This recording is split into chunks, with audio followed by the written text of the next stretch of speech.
Hello, yes, my background is gone. We are busy moving, ladies and gentlemen, so you might see this like this for a few weeks. And then it's going to take me time to set up the new background in the new house, so just bear with me while this process is taking place. All right, in today's story, crime stats are finally released, ladies and gentlemen, and while some people are saying there's a slight improvement, I'm wondering if something else was at play here. Well, before I get into that, ladies and gentlemen, please leave a like on this video, share it far and wide, and subscribe to the channel if you haven't already. Now, let's get into it. When people zone have our smallanyana skeletons. Did I hear that correctly?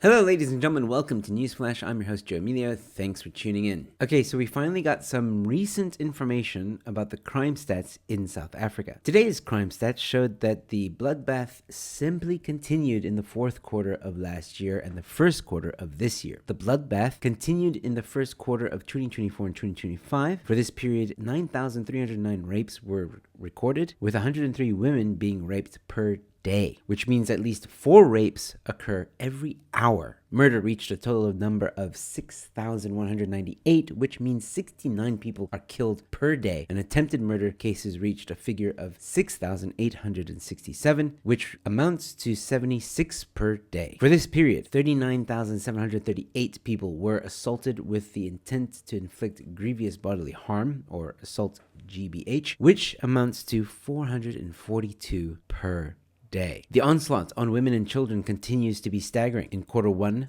of 2024 and 2025, 966 women were murdered, at least 11 per day, while 1,644 attempted murders took place, 18 per day. For the same period, 314 children were killed, that's 3 per day, and 424 were victims of attempted murder, that's 5 per day. At least 1,596 children were seriously assaulted, and that's 18 per day. Yeah, Cyril Ramaphosa is really delivering on fighting against GBV.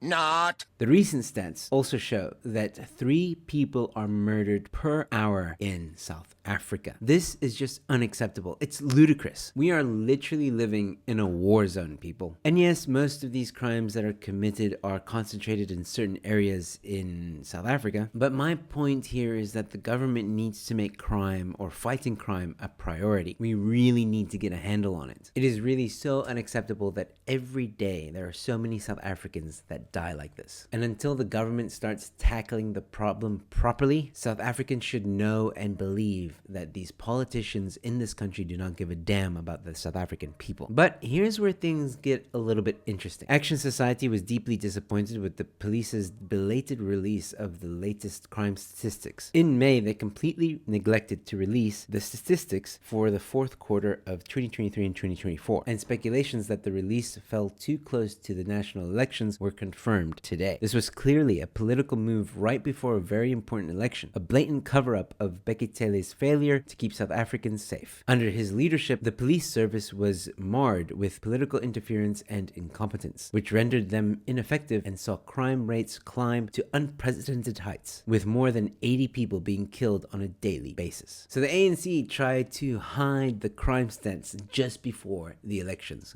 Go figure. Interesting.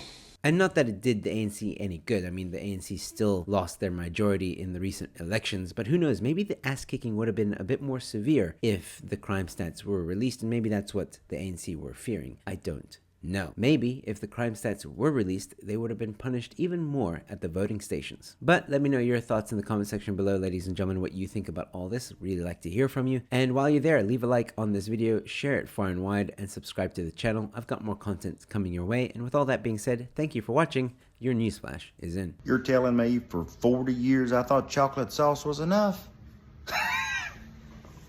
Ain't no way. I get vanilla ice cream, put olive oil on it, and sea salt. I don't know, so many people that I've showed it to, I've brought to the dark side. This may be the craziest thing I've ever heard of. Olive oil, sea salt, ice cream. I'm a nervous wreck, but we're gonna try it. Drizzle a little bit of olive oil on there. A little bit of sea salt.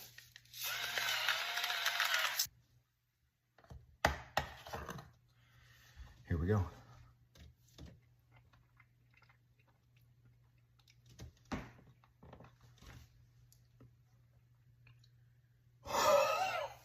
You have to try this.